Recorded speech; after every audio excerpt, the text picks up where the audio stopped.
tell everybody who you are. And all right, I'm Mike with ZicMotorsports, and right behind me here we have a 1948 chopped, channeled, converted into a hot rod pickup truck.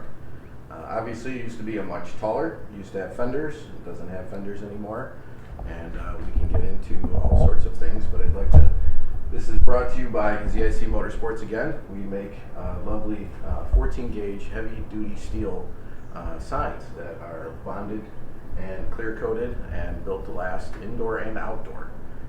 And we make all sorts of emblems. You can visit our website at ZicMoto.com and come buy a few, collect them all. We make all sorts of Ford and Shelby licensed items for you. So this, again, 1948 hot rod pickup truck. Again, this is chopped and channeled. And what they mean by that is the top was literally cut and chopped and welded back together and give it a lower height. All right. Channeled means they took the actual frame when they pulled the body off and they tunneled it a little bit more. And they also, on the inside, you can see the floor was raised. So what happened was the floor was originally down here. You can see where the door had ended. Now it's raised up, so you've got a lot less space for your feet. But they lowered the cab to put it on here to give you that ride height. So the body actually rests on the frame in a different position than it did before. And as you can see, if I get into it, it's more like a go-kart. Your feet are higher, but still comfortable. And is it legal to drive on the street? It's absolutely legal to drive on the street. You just have to be aware of, speed bumps, potholes, anything that's going to mess with the lower half of the car. The vehicle here, obviously the ride height has been dropped by a lot. I couldn't tell you exactly how many inches it was, but it's definitely been dropped a lot. Under here, it's probably very difficult to see. The oil pan literally rides about 3 inches off the ground. So you got to be very careful. Sometimes manhole covers, when they're doing construction, sit a little bit taller. You don't ever want to hit that. You hit that, it's over. Pan is gone, engine's going to leak all the oil, and if you don't stop it and turn it off right away, you're going to burn out the motor. This has a 1949 flathead Ford engine in it. I'll show you what that looks like. The flathead Ford engine was the genesis of hot rod. It was the first mass-produced V8 engine. It was capable of producing anywhere between the earlier models were about 65 horse, all the way up to 100, 110 horse.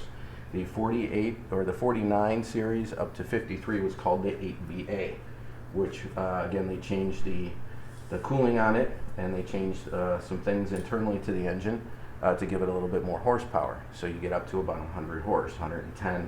If you put the dual carbs and everything on it. This is still the single carb in there, the 97 Stromberg carburetor. So it's only really just a 2-barrel. So you don't really get a whole lot of air in there. These things were actually really bad for air. The hot rodders loved them because, again, it was the fastest, most powerful engine you can get, and they were done in mass production, so they were easy to find everywhere. So when the boys came back from World War II, knowing a lot more mechanics than they did before, working on Jeeps, tanks, and airplanes, they kind of had a little itch for need for speed after doing all that stuff in the war, coming back and wanting to do it more. So that's where this really kind of took off. These engines are very interesting. Again, flathead comes meaning that the head is actually flat. The valves are all internal. They're not like your modern engines where everything sits above. You have dual overhead cams and all that other kind of cool stuff. The airflow in here is actually very poor. The exhaust manifolds down here, there's only 3 ports on the way out. So a lot of people used to look at these things and call them 6 cylinders because they would see 1, 2, 3 ports on the way out. But the reality is, when you look at the spark plugs up on top, you can see that there's 4 on each side, making it an 8. The center 2 shared an exhaust port. which was bad. It gives it a unique noise, but the bad part is as they funneled out, you're dumping twice as much air in one port coming out that's the same size as the other two. So you think they should have widened it out, but they didn't do it back then. But it gave it a very unique noise. These things were built to survive stupid. I mean, they can handle a lot, which is very cool. That's one of the reasons why I love them. They're very old school, very mechanical. Not too much computers like the modern day cars today. Obviously, the reliability of the modern car is far better than they used to be back in the day. These things in cold weather never like to start. It was difficult to get them going. Also, in the front, you have a water pump on both sides. One on each side. There's 2 water pumps driven by the belt. So you have a water pump that feeds this side and a water pump that feeds the other side. The downside to that is normally you only had one sensor on it to tell you what the coolant or the temperature of the engine was, and the other side didn't really have it. What ended up happening is if one pump went out or didn't work correctly, and that just happened to be the side that the sensor is not on, you don't know that engine's getting hotter than it should be. Excuse me. Bless you. We'll edit that out. So it was always tough. You always had to make sure you had to keep the engine very cool. They loved to run warm, especially because they shared one exhaust port on the way out. Generated a lot of heat in the center of the block. So they're very difficult to keep cool. These, obviously the 8BAs were a little bit easier because they had 2 water pumps, flushing the water through, helping to keep it a little bit cooler. But that's why a lot of guys, they took the sides off. Some of them ran without hoods to help get more airflow in here to help cool them down. But they're very, very interesting engines, very cool. I get a kick out of them. I think they're fun to work on. I haven't torn one apart internally yet, but hopefully I'll never have to. So far, these things, they just keep going. They're old, obviously, done, 48 or 49 through 53, and then in 54, they had come out with a brand new engine called the Y block, which we have a sign of the actual insignia up there, which is the Y with the 8 in it. So the Y block, that little guy was actually probably about an inch tall by maybe an inch wide, and it was put on every fender in Ford for several years, showing that they had moved all the internals for the valves and everything up to the outside of the engine, and then it gave it a Y shape. So Ford really had it right when they called it the Y block. They wanted to show the differences in there, and it was what everybody kind of looks at the modern engine today. So that was a piece of history there that was what they used to do, called the flatheads or the stovepipes, or no, not stovepipes, the stove bolts, because it kind of looked like the old stove boats. These things were cast iron blocks. They ran extremely warm. They took forever to cool off. So they're kind of nice in the wintertime in a way. Once you do get them started, they are kind of like a stove. You run them around, you heat them up, you leave them in your garage, it'll warm your garage up for a couple of hours. So that was kind of cool, but not really great in the summertime. So that was kind of a little neat thing about these. They go all the way back, and they started in 32. And the neat part about 32, when they first came out with the flathead V8 engine in mass production, right out of the box, they got 22 miles to the gallon. And here we are today, still fighting to get high miles per gallon out of these cars. And back then, they didn't think about efficiency. They didn't care. They just wanted some power, and to keep going. Gas was cheap. So 22 miles to the gallon in 1932 without even thinking about it. That's, to me, is extremely good. This doesn't do that well, but I'd have to say I'm probably in the 20s. I got a very small gas tank in this one.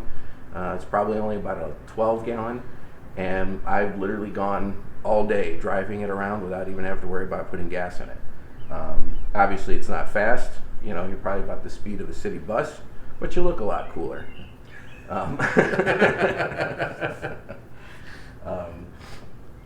This is probably, I think there's a 39 transmission in it, so it's a 3-speed, very archaic transmission. People had a lot of different names for them. but they're non-synchronous. So what happens is when you shift gears and you want to downshift, you actually have to get the speed of the vehicle down because they're non-synchronous. In order to downshift into it, it has to be at the right speed to come back down. So there is no downshifting to help slow the car down. That's where you need your brakes. You need good brakes.